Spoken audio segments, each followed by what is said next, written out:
Hey YouTube, welcome back to my channel. Today I'm gonna talk about some of the hot water that Josh Barber, the Dad Challenge podcast, has gotten himself in over his retweeting a bunch of tweets by the conservative influencer and anti-LGBTQ plus influencer Matt Walsh, as well as Josh's he makes community posts about the trans community and trans people, and then he deletes it. And I will get into my theory on why he deletes it. Of course, it's just a theory. I don't have any proof to back it up, but it is just my theory based on the patterns of behavior I have seen from Josh this far. So if you're interested in hearing that, then just keep watching, and if not, don't. So this was actually brought to my attention by Savvy Writes Books. Sorry about my dog. If you don't know, Savvy Writes Books is another YouTuber. She covers a lot of business and, well, books. And so if you want, go watch that video. She goes a lot more in depth into this, and also she really argues the points. That's not going to be this video, so I would really recommend giving that video a watch, because I thought it was really good. And also I have seen on Josh's community tab some things about trans people that to me don't make sense.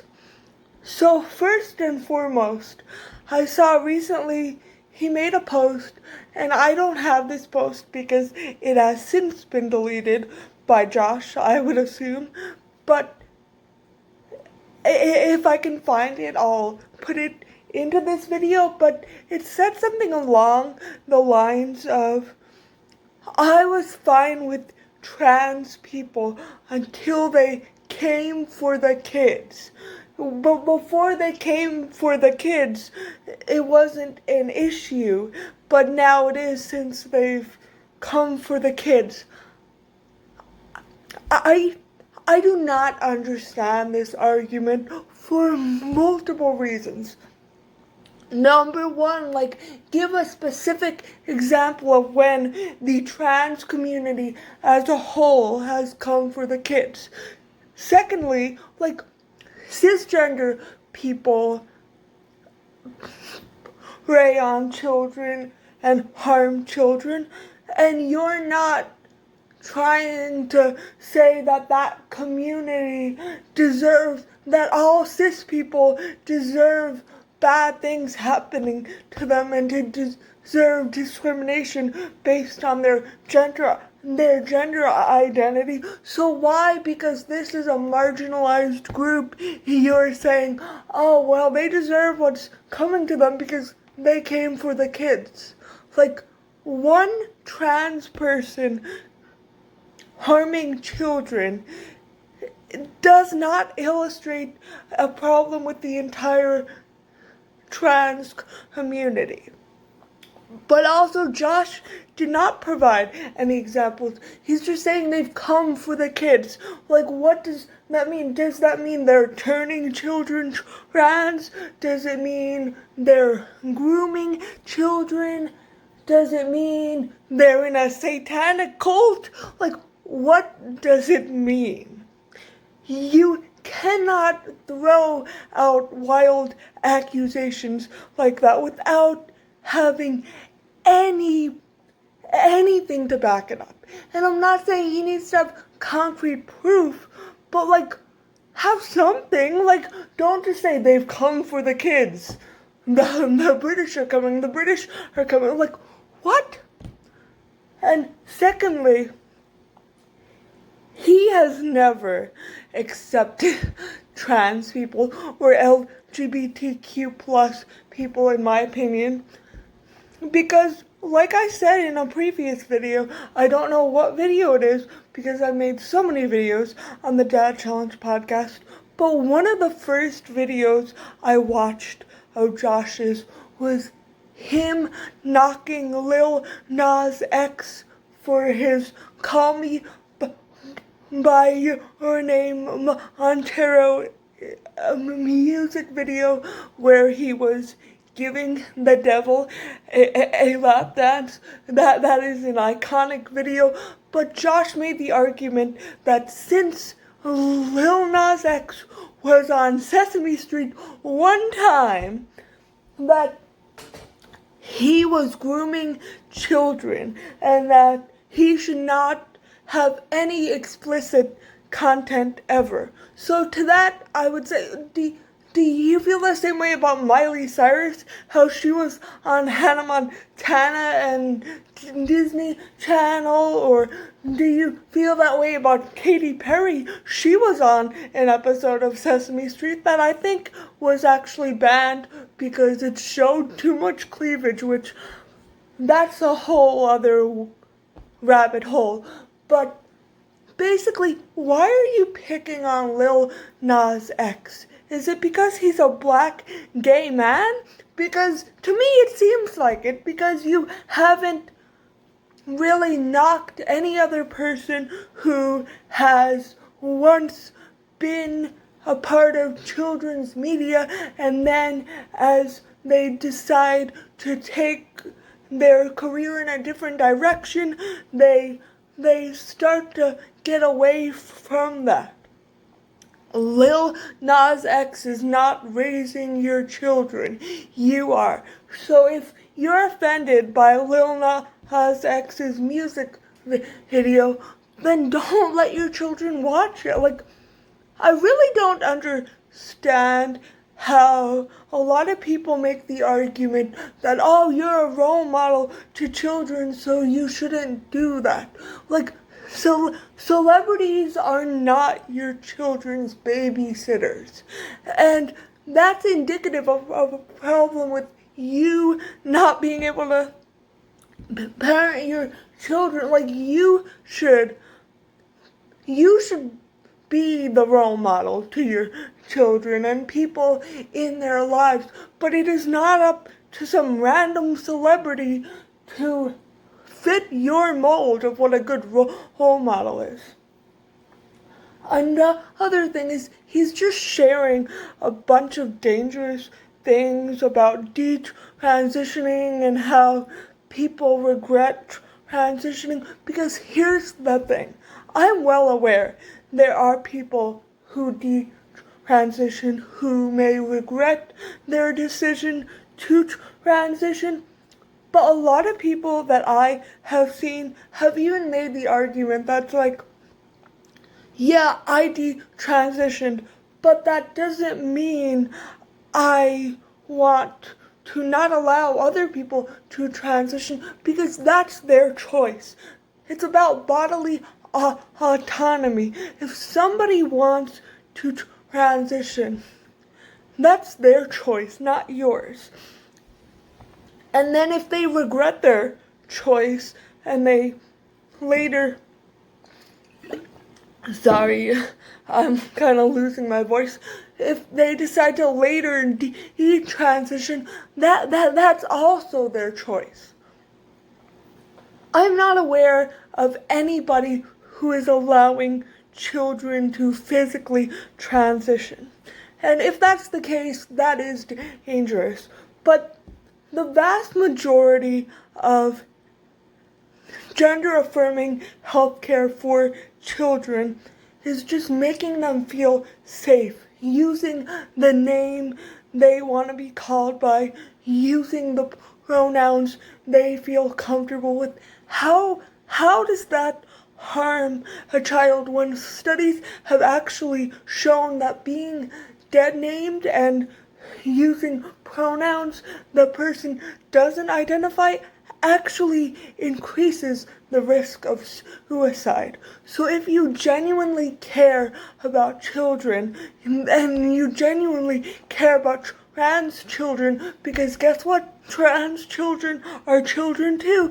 It's not just about the cis children, Josh, but if you genuinely care about them, wouldn't you want to prevent them from feeling suicidal, from harming themselves? Wouldn't you want to take that step to prevent that? If it's as simple as letting them go to therapy and calling them by the name they identify with and calling them the pronouns they identify with. I really don't understand how it harms cis people for trans people to be respected. And I myself am a cisgender woman. I identify as part of the LGBTQ plus community. I identify as bisexual, but I am a cisgender woman.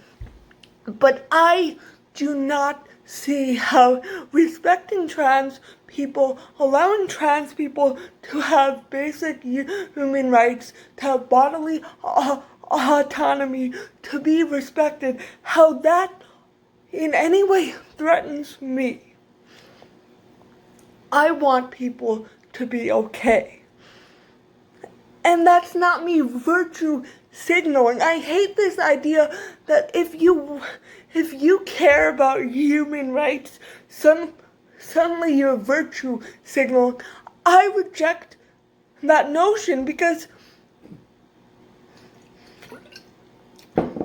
here's the thing. I'm not doing this to get a pat on the back. I'm doing it because trans people are being harmed. People are being harmed. And all people should care about that. That doesn't make me a good... That's the bare minimum. Why do I care if somebody wants to use certain pronouns that I may not be used to? Why? How does that negatively affect me? It costs me nothing to give people basic respect. And now there's a lot of discourse with the shooting in Tennessee about trans people being dangerous. And I want to get to that because it's causing a lot of harm. If this shooter was trans, and we don't know that, I do not know that person personally. I never will, because the person is now gone. It doesn't matter. Like, respecting trans people and giving them rights does not cause them to harm people. Whatever this person was going through, for whatever reason why they did this, it shouldn't prevent us from respecting other trans people, from making sure they are safe and they feel like they belong in the world.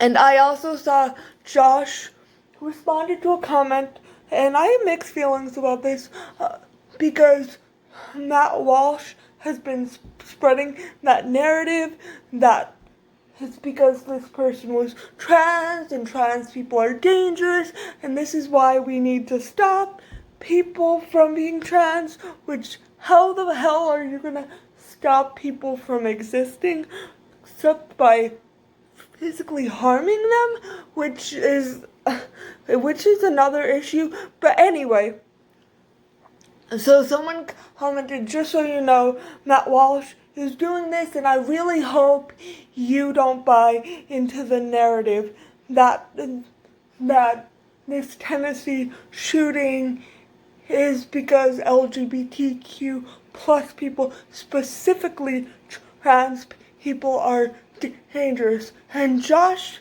told this person they were a disgusting person. Of course, I don't have this because it's since been deleted, and that like this is a tragedy, and why are you making it about that? And to that I say, yes, it is a tragedy, but Josh, they're trying to point out that this influencer you keep uplifting and posting on your Twitter feed, he is spreading misinformation, harmful misinformation about a community that is already marginalized, and now is not it's never the time to do that, but especially after a tragedy like that. And you're using it to further harm and marginalize trans people. So oh my god, I just scared myself. It was my glasses had a glare. I thought it was a ghost. It's fine. But let's get serious again, because this is a serious topic. But if you're uplifting that person, and even if you don't agree with them in that instance, you should say something, especially because you have a large platform. So you're in the position to do that, and to hopefully start a conversation on why it's harmful to further marginalize trans people, even if the perpetrator of a crime was trans. It's still not right to harm other trans people who did not commit that crime. And I know this rant was a mess. It's just so frustrating that Josh will post this stuff and then delete it, and I believe that he does it to kind of take the heat off of him, because he thinks he's in the right, but then when he gets a lot of backlash from people that normally support him, then he's like, oh, I have to delete this so I don't lose a bunch of subscribers. And to me, that is wrong. Like, if you do something bad, you should address it and be like, oh, I did this. I didn't realize how harmful this was, and I'm sorry, and I won't do it again. But does he do that? Of course not. He's incapable of doing that, at least from what I've seen. It doesn't mean he's incapable going forward of doing that, because I do hope going forward he does learn to address things and admit when he's wrong. But so far, from what I have seen of him, and unfortunately I've seen a lot of him, and my mom can attest to that, because she gets annoyed hearing his voice, because for like the research part of YouTube, I watched some of his videos. So yeah, if this resonated with you, please give it a big thumbs up, and if you have not already and you would like to see more of my content, please consider hitting that subscribe button. Thank you so much for watching, and I hope to see you again next time. Bye!